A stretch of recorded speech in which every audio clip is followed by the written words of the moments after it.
Well, I'm going to break all of the rules right away, so you just know you do not want to teach like I teach, all right? So when you teach, you're going to be better than this.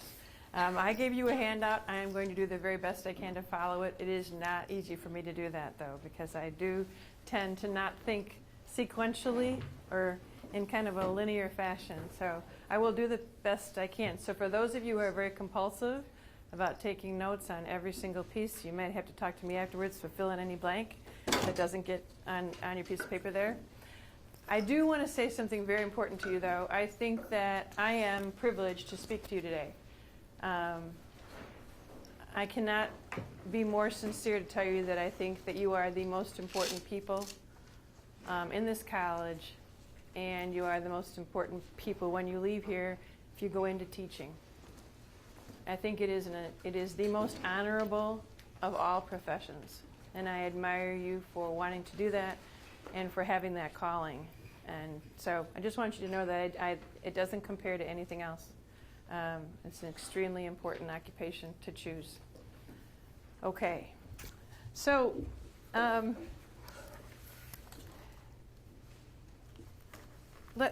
this is cross-cultural communications. We're going to break that down a little bit. So let's talk about culture just for a minute. If I say that word, what do you think of? Culture. Ethnicity. I'm sorry? Different ethnicities. Ethnicity? Absolutely.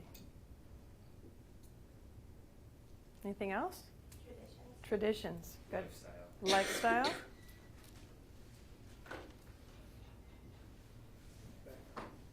Background. So we've got ethnicity, lifestyle, background, traditions. What else?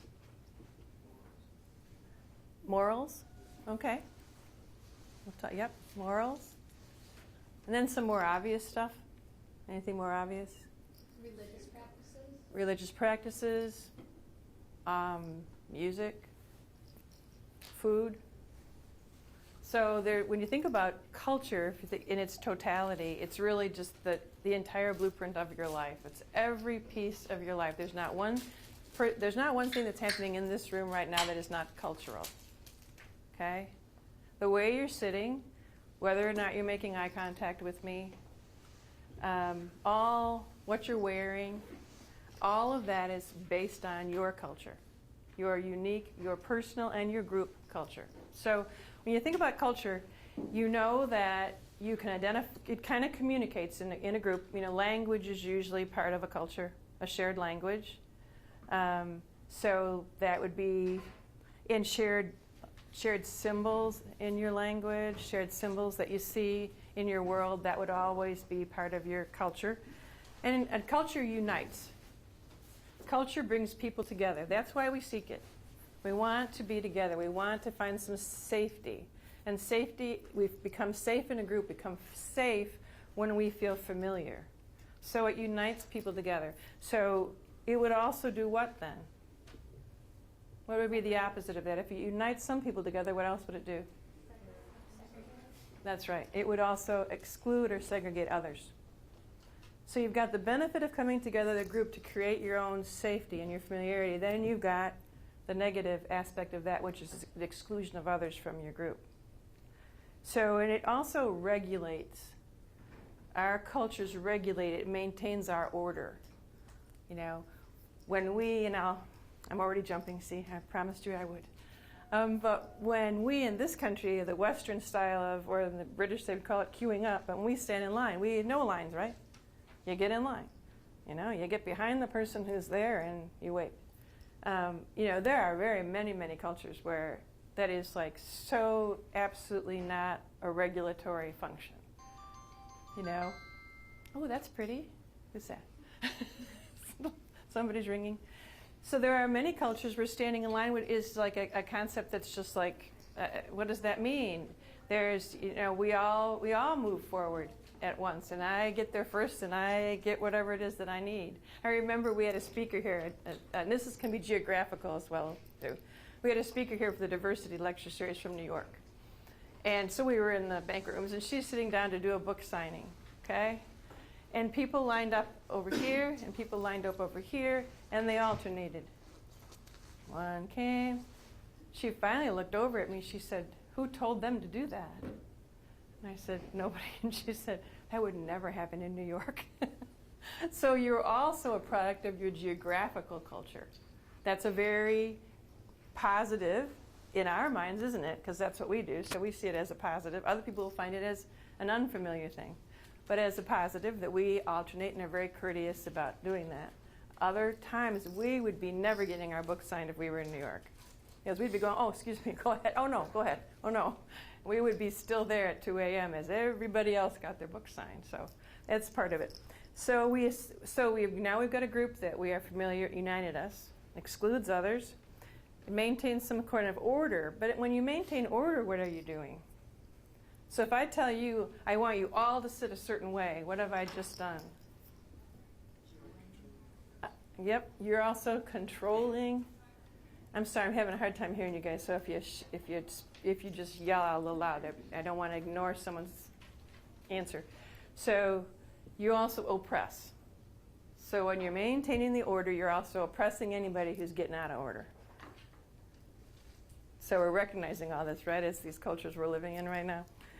So we unite, we regulate, secure against the outside forces. So now we've got our security going. So that also creates then a fear of others. So we're secure. We're more secure because we're all together and we know what to expect from you. I know what to expect from you pretty much. Because you're going to behave in a certain way that I understand, because that's all part of the culture that we're living in right now. So I'm not afraid of you. But I'm going to be afraid of people who don't behave that way. That's what's going to happen. We also, of course, and I think someone mentioned morals. This culture is also assign right and wrong. We know what's right, we know what's wrong. It can be as simple as not stepping in front of somebody in line. It could be as simple as that. Well, we have all kinds of rules, all kinds of rights, all kinds of wrongs. And we know what they are. And that's all part of our culture. It's not accidental. If we could go backwards and take any of the things we're talking about here today, go backwards in history, we would be able to figure out why something started. And you mentioned traditions earlier. There's a reason. Even for traditions that nowadays we have absolutely no idea, they seem to have no function, they're just a tradition. For some reason, that was not an accidental. That was something that a group needed to be safe, to be healthier, to fight off something. Food taboos that many groups have probably had something to do with illness and disease at some point, and that became morphed into a ritual or a tradition, but it actually had a reason. So it's not an accidental. Cultural traditions and rituals and behaviors aren't accidental. And of course, there's no one culture that's better than another culture for any particular reason. We tend to think whatever one we're in is best, but there isn't anything intrinsically better from one to the other. And it's not easy to change culture. Cultures don't change unless they butt up against another culture and see a reason to change. Otherwise, there's really no compelling reason to change, because we're going to pass this generation to generation to generation the same expectations. So to illustrate that, we're almost perfect, but I really need you to see if we can get into pairs. And I think we almost have it perfectly, except if would somebody mind moving over next to this gentleman, or this gentleman moving over so that you've got twos as much as possible? If you guys could turn around and make to the table behind you. So you've got twos? I know it's tricky. I want everyone to have a partner. Okay, we good? Almost. Thank you very much. I usually don't. I try not to make people move because I would be annoyed. So I'm grateful to you for doing that. Thank you.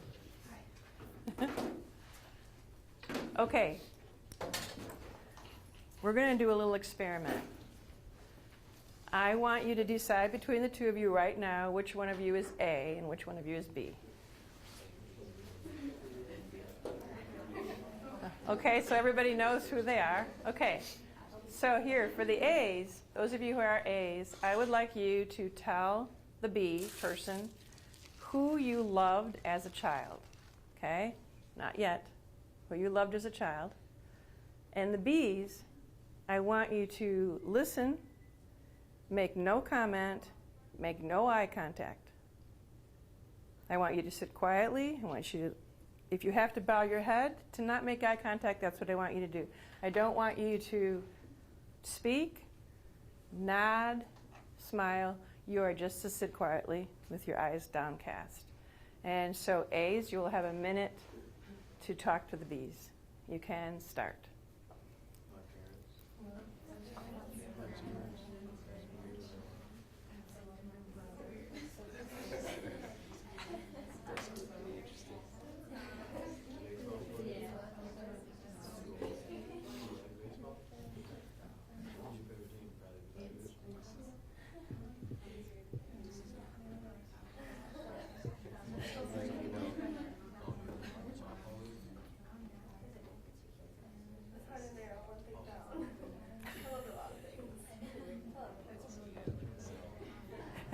Who's talking here? Which one's the A? Okay. Shh. No talking. Don't look at him. Okay. Remember, one person's talking and one person's just listening without any eye contact and no talking. Okay.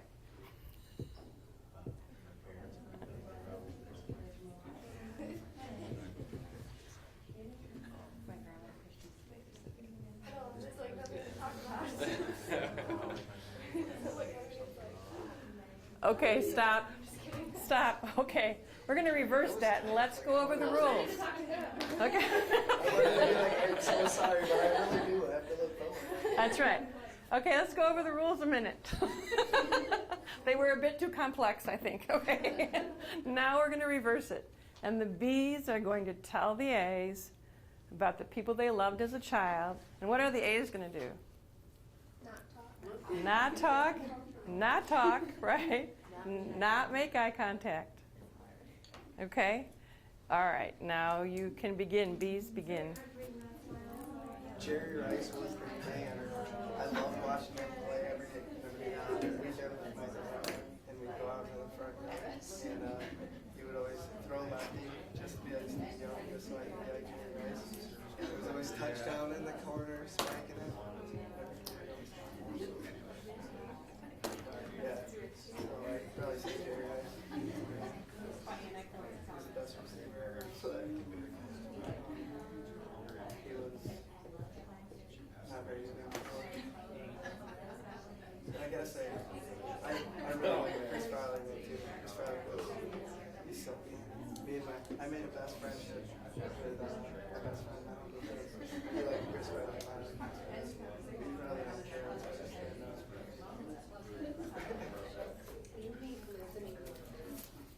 Okay, you can stop.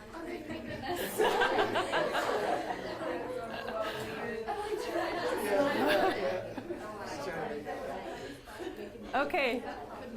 All right. So for the most part, from what I could tell, that really was uncomfortable. Does anybody want to tell me how they felt on either side of that?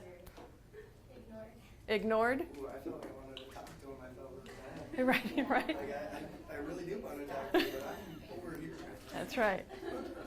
How about the person who was speaking and not getting any response? How did you feel? I didn't want to listen to you and talk to you. Mm-hmm. What else was that? It felt like, well, I don't know, I was trailing off. Just kind of, Losing subject, like, you know, they're speaking, so Yeah. Yeah. It's hard to with somebody. You're waiting for their response to see if what you're saying is right or it sounds silly or something. So you're waiting for something, yeah. And this, in our culture, we definitely are waiting for something. We're waiting for some kind of affirmation or validation or some flicker of interest. And we assess that by eye contact. That's one of our big ones in this world. If you're not making eye contact with me right now, I'm going to do everything in my power to get your eyes because that's how I'm measuring whether I'm reaching you or not. And it may have absolutely nothing to do with it. I mean, I might be making eye contact with some of you today, and you're like thinking about, well, I got to stop at the grocery store on the way home, and I never called my mother back, and that assignment. So, but you're giving me what I need, aren't you, when you're giving me that eye contact? So that's okay with me because I feel like I might be reaching you. So that was a very simple exercise in just changing one piece of what you're familiar with. Just one piece of your culture, one piece of your communication style, was that you were talking to someone who was not responding. They were being, we would say they were being rude. I mean, that might be what we would assess in that situation, is that there was rudeness going on. But what we want to be aware of, there are many cultures where eye contact is not necessary for communication. In fact, eye contact is challenging, is threatening, is rude. So I remember seeing a child who happened to be from Puerto Rico being just yelled at on the playground by a teacher standing over her and saying, "Look at me when I talk to you." Now this child had been totally acculturated to not make eye contact with a person in authority. That by doing so, that she was being sassy, that she was being disrespectful to her teacher, who had this power that she was giving respect to. And this teacher was demanding that she look at me when I'm talking to you. So we have to be careful, though, all the time. And I think that's going to be the major message today simply is an awareness that what we judge other people's behavior and the way they act based on our own, strictly. And so if nothing else happens today, other than the fact that the next time something like that happens to you, where you feel yourself retreating from a relationship or a comment or a communication moment, just say, I wonder if I'm misinterpreting that. I wonder if that's really what they meant by what just happened. And eye contact is huge, really, really huge. And so I just wanted to illustrate just how for 1 minute in time, 1 minute in your life, what happened. Now, I did have one person at one time I did this that I just want to bring up because it's the only time I've ever heard it, and no one mentioned it here, and I don't know if perhaps it happened to anyone here. But apparently this person was, when she closed her eyes when she was listening, and for her it was helpful because she actually, all the other distractions of the room were gone, and she could really listen to the person talking to her, and it built for her an image. So in her head, she was seeing the story that this person was telling. So there's a reaction that was unexpected. Most people were just like you. I mean, most of us had, in this room, just started to laugh or, as you said, trail off into like, oh, okay, then and here you are talking about something that I imagine when you started to talk about it, you were kind of interested in it. Because, I mean, you're thinking about your childhood and people that you loved. And all of a sudden, you really want somebody to be hearing that. Okay. So we know that we have to generalize a little bit when we're talking about culture and we're talking about people, but I cannot emphasize enough to you how important and significant culture is, even when you're not thinking about it. There's a couple of great stories, and one of them is you may have heard, because I always want to claim it's mine, but I'm not entirely sure that's true. But there's a young woman, newly married, and she's goes into her kitchen and she's making a ham, and her mother-in-law walks in and she cuts the ham right in the middle. This young lady does, and puts it in 2 pans, and her mother-in-law says, nicely, I think, probably, well, that's an interesting way to make ham. Why are you cutting it in half? And the young lady said, because that's how you make ham. And she said, okay, I actually never seen ham made that way before. And since it's a big family event, the young lady's mother walks in, and so now you've got the mother-in-law, and the mother-in-law says, that's an interesting way to make ham. And the mother says, that's how we make ham. And then she stopped for a minute, the mother did, and thought, I wonder why we make ham that way. And then the grandmother walked in. Well, it turns out that the grandmother had an oven that was very long and low. So you couldn't put a ham that was this size in it. So they would cut the ham in half and put it in 2 pans. So everybody did it, generation after generation, did the ham the same way. So it didn't make it wrong or right, and it was the way you make ham in that girl's life. So I did one of these one time, and it's, I always like to ask this question: how many people were in the Clean Plate Club? Nobody had to clean their plates at their house? Just a couple, okay? Okay. Now there's a few more now. Okay? Did anybody get the instruction to leave something on the plate if you were out at someone's home? No? Now that's interesting. You always clean a plate wherever you were? If you could, Depends on what? Like, well, when I went to Thailand, like, so it's kind of like, I don't know how to explain it. Like, you're telling them it was good, and like you could have, like, I don't know how to explain it, but we just did. You did which? Finished everything or left a little We something? left some, That's right, yeah. but like over here in America, we have to like, finish the rice bowl. We have to. That's the only thing that they want us to do is to finish the rice. Okay, so there's one part of the food that you need to finish. The other part of, because now in my house there wasn't a lot of food, so we always cleaned our plates at home. But when we were out, we were told to leave something, and it took me talking to my mom eventually. It has to do with, and this is I think a tradition in other families as well, it has to do with saying that you're satisfied. Because I think that it comes back to the time when most of us, most of our backgrounds, there have been times when there hasn't been enough food. And that part of most cultures is the generosity of food. It is the offering of food. So if you show up at my house and I want to offer you something, that may be all I have. So if you clean your plate, I'm not sure you're satisfied, and I've got nothing more to give. So you are being courteous by leaving just a little, so that you're saying you're satisfied. So you think. So there's a woman who raised her hand at one of these things, and she said that her mother would never let her drink the milk at the bottom of the cereal bowl. Can you imagine? You cannot drink which I don't know if there's disagreement, but that's the very best part of the cereal bowl is so they were not allowed, and her mother saw that as being really low class, just not, we just are not doing that in our house. We are not picking up so when this woman now, she's a grown up woman who's telling this story, and she said, so I would go to my friends' houses and I'd see them go, and she said, and I would be secretly appalled.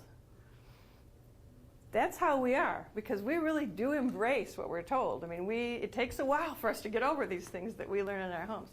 And she said, it kind of, she kind of made some decisions and judgments based on whether people were picking up their cereal bowls and drinking the milk or not. Well, now she's got kids. And so, of course, she's not saying that to them. She's not giving them that rule, but she says, to be honest, every time they do it, she goes, so when we talk about getting along with each other and communicating across cultures, you're carrying all this stuff. No wonder we have to work hard at it. No wonder that we have to be intentional. We have to be intentional to figure these things out, because we are carrying the cereal bowls with us. And if it can be that sort of like insignificant, like the milk in the bottom of the bowl, can influence how you judge the people around you. Just imagine what else you've got that you're carrying around culturally that you're judging other people by. If they just don't quite do it the way you would do it, or the way that you learned was the right way to do it. Because we tend to think it's the right way until we get, okay. So let's talk about good communication. We talked about what culture is, so how do we define good communication? Oh, and good, you're all turning. I must be sort of in the right page. So if you could define good communication, what would you say that might be a good description? Sorry? Social skills? Certainly part of communication, yes. Someone's talking and someone else can accurately receive the message. Very good. So is that what you were going to say? Yeah. Okay. So she said she had good communication because she said what you wanted to say, right? So good communication essentially is that whatever the speaker's speaking is being heard exactly the way the speaker intended it to be heard. If it's being heard exactly, and can you imagine how often that happens? Who do you have the most trouble communicating with in your lives? Who's it? A toddler. You're okay, a child, absolutely. Who else? Maybe somebody with higher authority. Somebody with higher authority? Okay. Who do you more often say to, though? That's not what I meant. Who are you talking to when that happened? Who is that? Opposite sex. Your opposite sex? Yep. Okay. Oh, that's a good one. Well, I think the interesting thing is oftentimes when you think about the miscommunications in your life, It's often you're miscommunicating with the people that you know the best and who know you're the best, know you the best. Your parents, your siblings, your children, those are the people you're just going, and now these are the people who are set up to like you. And you like them and, maybe even love you and stuff. And and they know you're the best. You've been together the most. And so can you imagine? No wonder that people get degrees in communication, right? The library's got, you can get a PhD in communication because it is a very, very difficult thing to achieve, even though it seems like it shouldn't be. Because when you're talking what you mean, and you know that you're saying it very clearly. And the idea that somebody else, and as teachers, this is going to be, in my mind, the most amazing thing that you'll develop to do, is that you're going to have to figure out new ways to say the same thing. New ways to say the same thing. That's why I would not be a good teacher, because I'm not entirely sure I would be very good at that. And I bet that you all are adapting those techniques and developing them right now on new ways, because I know that all of you in front of me are not learning the same way I learn. So if I tell you the way it would make sense to me, it's not necessarily going to work that way. One of my favorite stories is I'm standing politely back here because the sign says stay back here. To the people in front of you, it's a doctor's office, they're done. And so there's a couple who's standing over here. What's your name? Jake. Jake? Yeah. Okay. So this couple's standing, I can just see their backs, and I'm not trying to listen. I'm trying to stay back but you've been there. All those rules, it's still, you can hear everything that, hello, yeah, you wanted what? What's happening? Oh, I'll call that to the pharmacy. Anyway, so the couple is standing here, and Jake says to the couple, well, you guys are all set. And so the couple their body language, from their back, they don't move. So Jake goes, you guys are all set. A little friendlier, a little, big smile, nod. And they still are standing there. And he gets a little louder, because it could be that they can't hear him. And so he goes, you guys are all set. Well, they were immigrants. English was not their first language. Now, if they had taken out their English dictionary and had looked up, you guys are all set, it wouldn't have helped, would it? It would not have helped. And so that was a situation where repeating it the same way, eventually they backed away, because Jake never did catch on that, they backed away and they went and sat down because they really, and which is what Jake wanted them to do. So in the end, they actually did what he wanted them to do. But it wasn't because they understood what happened. So you're going to be teaching in West Michigan, maybe. Maybe you're going to be teaching where the jobs are, which would be the Southwest.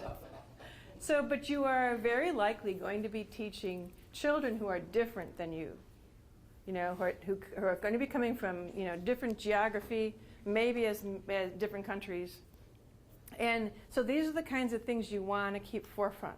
If you ever have the opportunity to meet with, have a friend who's not your same culture, and especially someone trying to learn English, you all of a sudden start speaking in sentences. When I'm working with students who are, I'm trying to learn English, all of a sudden my English, I have to get it so cleaned up. And I'm trying to, because we don't, do we? We use sports idioms all the time. And you can hear it if you listen. If you listen, just spend a little time listening, you will hear all kinds of statements that are made that you would realize if you didn't speak English or were trying to learn English, you would have absolutely no idea what that meant. You could hear it. You might even be able to tell what the words were, but you wouldn't have any idea as to the meaning. So it's the meaning behind communication we're talking about. And language is only 20% of that. 20% of what I'm doing right now is the words coming out of my mouth. The rest of it is what you're accepting, whether you like somebody who moves around, whether you have something against middle-aged women, whether you had bad experiences with me in the past. All of those things are influencing whether or not you're hearing me. So I want to ask this question. Do you think that you're so young, did anybody ever say that stupid little nursery rhyme thing about sticks and stones? Oh, yeah. Do you think that's true? No. Can you think right now, and you don't have to share, but if somebody wants to, can you think of something that happened to you in grade school where someone said something to you that you've never forgotten? Maybe it was a teacher that hurt your feelings. Does anybody want to mention one? No? Yes, sir? It wasn't really grade school, but Okay. like 6th grade, my art teacher like totally destroyed what I made in art. So to this day, I don't like to draw. I don't know. Yeah. What to do with it. And you know that you'll never forget that. And what else? Another one. I had a teacher who made us do book reports, Uh-huh. and we'd have to go up to her desk and answer questions. Uh-huh. And it was really weird because she'd have us all stand in a line, and like the front person would be answering the questions, and someone was answering one, and it was a horrible answer. So I started laughing. She goes, "Why are you laughing? You've done even worse than he has." Oh. Like it was so scarring. Yeah. Oh, see, you can remember that moment, and you can relive that, and you have had probably 1,000 moments since then where someone has said something very positively to you, who was a teacher too, who has given you an A, who has told you what a great presentation you made, but you're not hanging on to those as tight, are you? Words hurt. Words hurt. And I think that's really, really important as a teacher to recognize. And words from a teacher hurt even worse. And silence from a teacher hurts too. So if you've got something happening, some of you may have had this experience, somebody says something to you in the classroom, it's another student, and no one corrects that. It just lays there. It's let lie. That's the same thing as the teacher saying it to you. It's a huge responsibility. It's a huge responsibility to protect the children that are going to be yours to protect. It's huge. But you can develop some stuff. You know, you can get ready for those things. You can practice. Because you don't know who's in your room. You don't know. I mean, one of the ones that bothers me, and I realize that it's not going to bother everybody, so I'll just say that some things are going to be offensive to some people and not offensive to others. And you have to make a decision on what side of that you're going to fall on. You know, if you think, I think that could be offensive to others, that might be something that you want to take out of your world. But I cannot, I hate this expression, that's retarded. Now I realize that is part of the lexicon of this generation perhaps. I find that just really bothersome. And I suspect there's others in this room who find that bothersome as well, perhaps for personal reasons. You don't have to have a personal stake in something, though, to be bothered by it. You don't have to have a personal experience to be bothered by something. Do I think people are walking around saying that I'm really intentionally mean? No. But the unintentional just has the same impact. You know, that if I don't know what I could stop that person and say, did you mean that? You know? But it doesn't really matter whether you mean it or not, because that's what I heard. And so what I'm going to feel is what I feel. That's so gay. You know? I always say I thought it was very heterosexual, to tell you the truth. Because, I mean, let's stop and think about it. Let's stop and think for a minute before we throw things out. I had somebody say, I have 2 Africans, 1 Asian, and 1 Romanian in my class. I thought, you do? You own them? Are they children or students or what? You know, you have to think about how you say things. I have certainly is different than saying there are students in my class, you know, or just some guarding of language. I'm reading. This is not breaking confidentiality because I'm not going to say too much. But I'm reading letters today on a search committee, and I read this incredibly racist letter, and it's just like you go, this poor student or this poor doctor who's just finished his doctorate, who's trying to get a job here, has no idea that one of the people that he asked to send a letter is sending a racist letter. And it's that hidden kind of racism. It's the racism that says, so-and-so was a minority admission, but he's become very competitive with everybody else. The man has straight A's, and he's getting his PhD, and he's writing his dissertation. But that thrown in there just to make sure, So you want to guard against or notice when people say things like that. When people say, I have some fill-in-the-blank students. I have some whatever students. And really, they're fitting right in. They're doing quite well. Now, did that person mean to say something good? Maybe. But what they said was, my expectations of that group of students is here. And so anybody who goes over here is is amazing. So that person's walking in with her own prejudices, with her own stereotypes. I had that happen. I have multiracial children. And my daughter, first time I went to the kindergarten conference, and they told me she was doing fantastic. Well, she was getting C's. So she was doing fantastic for a black child, is how I heard it. That never happened again, I assure you. But that's what I heard, and that's what was meant.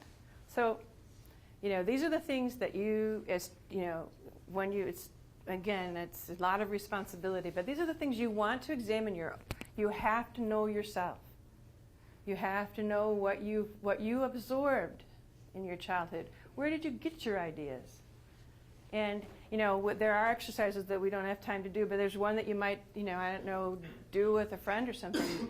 And it's just called circles. And you just say, tell me everything you know about Asian people. And then you each tell it, and you realize how either little you know or how all that you know is stereotypes. Everything you know is a stereotype. It really doesn't have a basis in fact. And you remember that teacher forever. And you remember something over here that hurt you so much that you don't even want to say it. We all are carrying those around. How fast can that happen? How fast can you close the doors? I remember reading an article probably 20 years ago and it just stuck with me because they talked about seeing a child of 5 or 6 in kindergarten, and their eyes are just bright. Just ready, I'm ready, teach me, I'm ready. And then seeing that same child in 6th or 7th grade, and it's gone. Something's happened. And more than likely, it has nothing to do with what that child had control over. But that child has lost that belief in self and that hope. So, anyway, whoa. I'm really off the script, aren't I? I'm very sorry about that. Well, let's see. What am I supposed to, Jake, where am I supposed to be? Well, Any idea? yeah, man, that one. I didn't what you were saying. Okay. Alrighty. Then I got Ritz all over it. Ritz cracker. Alrighty. So when you're working with children, then of course you're also going to be working with their parents. So all the things we're talking about as far as what can happen with a child and what a child brings with, you're going to have that same thing happening. We're going to generalize a little bit because that's the only way to do this. That is not say that I'm not going to say that everybody wearing a Muskegon Catholic sweatshirt is exactly the same. Maybe 90% of the things would match up, but there's 10% that's different. So, we could say that Latino families, Hispanic families, take family it's very important, and everybody's involved. So you might have a conference, and you might have the entire family come. That is because that entire family is involved in that child's education and believes they're part of that education. You need to be ready for that. You need to have enough chairs. You need to accept that that's who's coming, is that entire family. That's the family you want to work with. That's who's going to help support that child. You also want to not assume that just because someone doesn't come to a conference or is not helping with their child's homework, that it's because they're disinterested, that they don't love that child. There are very many people who have never had a good educational experience themselves, and now they're parents. So the school's not a happy place. The school's not a comfortable place to be because they remember all the negatives themselves. They weren't successful there. So going to a meeting may be culturally odd. They don't go to meeting. That's not something that you do. Or they have 2 jobs. Or they have no transportation. Or they have no child care. It certainly doesn't mean that that child is uncared for, unloved, and that those parents don't want to be involved. But that can be pretty fast to have us think that. So again, is it going to be true sometimes? Betcha. And sometimes people walking around being mean are walking around being mean, and they're doing it on purpose. But what we want to do is we want to figure out how to stop ourselves from assuming and give everybody a chance to say, maybe that's not what they meant. Because I know in my life today, I have probably said 3 times, oops, that's what you heard, but that's not what I meant. And so what am I asking for? I'm asking for forgiveness. I'm asking for you to tell me that I know my own motivation, and so I'm asking forgiveness. Well, then what I want to do for you is the same thing. You know, I want to say to myself, well, he probably didn't mean it exactly that way, or maybe that meant something else, or because it happens to me all the time, that I make a mistake. And if you're going to venture out a little bit into different cultures, in West Michigan, you can live a 24/7 white life if you want. We know that, don't we? You know, we're the 49th most segregated state in the United States. 49th. So if you want to know anything about anybody else besides the people you know, the people you can predict, those people we talked about in the beginning, you know, your group, you're going to have to do it on purpose. Because you're going to be able to go to school, you're going to be able to go to church, you're going to be able to go shopping, you're going to be able to live 24/7 if you want in whatever ethnic world you're in. You can keep it that way. Yes, ma'am? When you say 49, do you mean like second most? Or like The worst would be 50. the worst? Yeah, we're one from the bottom. And I think and I used to always blame it on Mississippi, but it might be Kentucky, I'm not sure. But, so, you have to go out of your way to know something new. And when you do that, you take risks, don't you? It takes a lot of courage. One of the reasons we don't connect with each other is fear. Am I going to look stupid? Are they going to go, what? You know, get away from me. And it could happen, couldn't it? It takes some courage, it takes some risk. And if you're in the dominant culture, it's up to you. If you're in the dominant culture, it's up to you. It is not in the minority culture, up to the minority culture to come to you. If you're in the dominant culture, you're in the power, and you're going to have to go further than 50%. So that's just decisions that we make. Those are the decisions that you will make in your life all the time, is those kinds of decisions. Am I going to expose myself a little bit? Am I going to be a little bit vulnerable? Am I going to learn something new? I'm going to have to do that on purpose. We know that some cultures, the teacher is, do I have like 5 more minutes? Oh, yeah, you're good. Oh, I can go? Before that, you're fine. Okay, because that actually says quarter. Okay, I'm good, 4:30, okay. We know that some cultures, teachers are so revered. Even maybe some of you are having this experience already if you're tutoring. Because there are many cultures where the educator, the tutor, is afforded respect regardless of whether they've earned it. Okay? But they are afforded respect. That can be in the eye contact issue, but it also can be in the issue of it actually can be so impactful that it may prevent a student from asking a question. Because what does asking a question mean? No, think about it from the opposite. That's very good. That's very good, exactly. So what was set up here was some cultures would not ask a question of a teacher because that implies the teacher's not doing a good job. So they're not going to insult or offend the teacher by asking a question. Now that's pretty big, isn't it? Can you imagine? So you're working with someone and they're going to be nodding, perhaps. Nodding does not mean I understand. I nod at my husband a lot. It does not necessarily mean I understand or I agree, either, for that matter. What it probably means is you're trying really hard, aren't you? Good for you. But anyway, so you're working with students and they're smiling at you and giving you respect. That does not necessarily mean they understand what's going on. So unfortunately, and sometimes we've had students, sometimes it's Hispanic cultures, they'll like wait a really long time and then all of a sudden it's just like, it's midterm and it's like, oh, I have no idea what's going on in that class. It's like really late to tell us that, is what you want to say. But that's because that can be seen as, a really challenging, judgmental thing to do. So if when you're working with the parents, you're going to have that same situation, aren't you? You're going to have that same kind of situation. It could happen that you're going to have a nice little conference and you're really not delivering all that good news, let's say, but you're not getting any reaction from the parents. And so you say, okay, well, I guess they're okay with that. Yeah. So just know you've got to go a little bit further. And you definitely know that nodding doesn't mean yes. Nodding doesn't mean I understand. Probably always the best thing is to say, show me, as opposed to nod that you understand. Show me that you understand. Show me that problem. Show me how to do that problem. That will be a much better way of really believing that some kind of learning has happened. So you're going to do more listening and watching than anything else. You want to stop, watch, observe, give as much rope as possible to the children and to the parents, because you may be misinterpreting what you're seeing in front of you.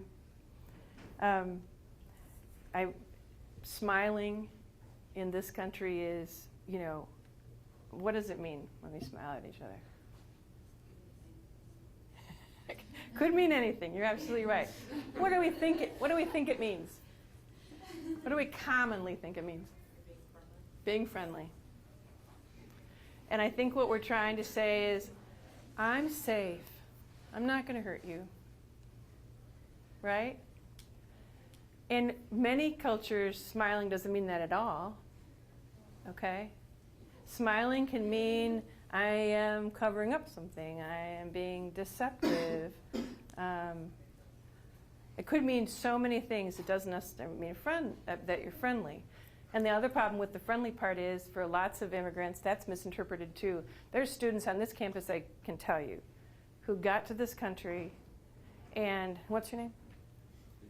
Daniel and Jake see him in the hall, and Daniel and Jake say, "Hi, who are you?" And he says, "I'm Samuel." And every day, Daniel and Jake are, "Hi, Daniel. How are you?" They may even talk for a minute or two, smiling. Well, Samuel thinks we're friends, because friendship is different carriage in many countries. So now Samuel is at home waiting for a phone call from either Jake or Daniel, and doesn't understand what happened to his friends. They've never invited him over. They've never called them up. So friendship, that smile can be offering more than you ever intended it to a brand new. Now, I'll also tell you this, and you've probably seen it yourself. New immigrants to this country, man, they get it. I mean, they're young, they're dressing, they're doing the whole thing as fast as possible because they're just like you were. They want to fit in. They want to meld in. But they go through a lot of pain on the way there. One of my favorite stories was a woman, and I think she was from Romania, and she was behind a diner counter. And let's pick on you this time. What's your name? Maggie. So Maggie works in the neighborhood.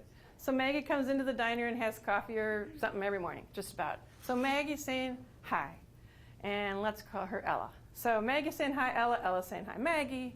Not a lot of conversation, but So while this is happening, there's a little bit of an accident. And Ella cuts her foot on a broken glass. And so Maggie, who happens to be her day off, Maggie's a nice West Michigan woman. So she says, "You know what, Ella, I'll give you a ride to the emergency room. You better have that looked at. I bet you need stitches." So Ella gets in the car, and Maggie takes Ella, and Ella gets all sewn up, and Maggie waits for a little while because it was the emergency room, and it was busy. She waits. She didn't mind. It's her day off. It just turns out well. So she gets Ella back in her car, takes Ella back to her apartment, makes sure she's all settled, and goes home. The next morning, phone's ringing. Maggie picks it up, and it's Ella. And she said, "What time will you be here for breakfast, with my breakfast?" And Maggie goes, "Excuse me?" Because what happened was that Ella saw something that wasn't happening. Ella saw a relationship, a friendship. She saw family happening. And so that responsibility on Maggie became the responsibility that Ella understood family to mean, and that would be taking care of Ella until she was ready to go back to work. We've had tutor situation here where we have a gentleman who would take the tutors out. He would take every tutor individually out for lunch at some point. Well, he happened to take a woman who happened to be, I believe she was Vietnamese, took her out to lunch. Now, he happens to also be a married man who happens to be married to also to a Vietnamese woman. So even when you understand a culture, you can misunderstand, okay? So he took this tutor out. Well, in her world, in this tutor's world, this was a date. This was a commitment. And so this took actually intervention of bringing, his wife had to be involved in there had to be a little intervention going on because it was just a misunderstanding. But these things can happen. So anyway, you want to back up, observe, watch before you make judgments. I don't think it's any problem with saying things like, "I don't really know anything about your culture."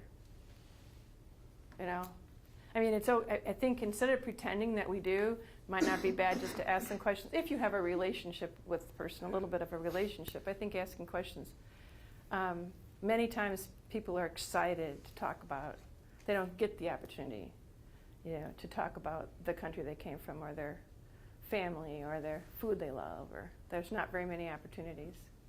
So, and I need to finish. So I gave you a golden rule, which was treat others as you want to be treated. What do you think the platinum rule might be?